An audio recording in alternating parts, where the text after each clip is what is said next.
ମୁଁ ଛିଡ଼ା ହେଇଥିଲି ଗୋଟେ ଦୋକାନ ପାଖରେ, କିନ୍ତୁ ଗୋଟେ ଭାଇ ଆସିକି ମାଗିଲେ। ସେ ଦୋକାନରେ ଭାଇ ସଫଲ ଦିଟା ଦେବେ, ସେଠୁ ମାଗିଦେଇ କହୁଛନ୍ତି ନୂଆ କି ପୁରୁଣା। ସେଠୁ କହିଲେ ନୂଆ। ନୂଆ ପରେ କହିଲେ ନାଇଁ ଚଳିବ ନାହିଁ।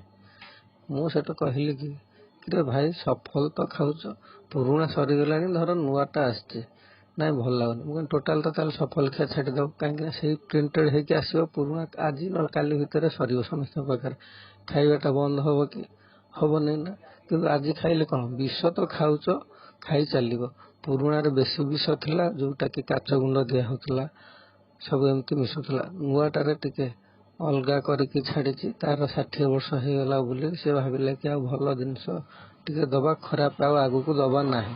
ତ ସେଥିପାଇଁ ସେ ଡିଜାଇନ କରିକି ଟିକେ ଖୋଳ ଚେଞ୍ଜ କଲା, ସଫଲଟାକୁ ଚେଞ୍ଜ କଲା। କାହିଁକି ନା ଘୁଷୁରୀ ପାଟିକି କେବେ କଦଳୀ ସ୍ୱାଦ ଲାଗେ ନାହିଁ, କାହିଁକି ନା ଖରାପ ଜିନିଷ ଖାଇବା ପରେ ତାଙ୍କୁ କେବେ ଭଲ ଜିନିଷ ଖାଇବାକୁ ଭଲ ଲାଗେ ନାହିଁ। ସେଥିପାଇଁ ଇଏ ହେଉଛି ତାଙ୍କ ପାଟିର ଅବସ୍ଥା ହେଉଛି ଏଇଆ।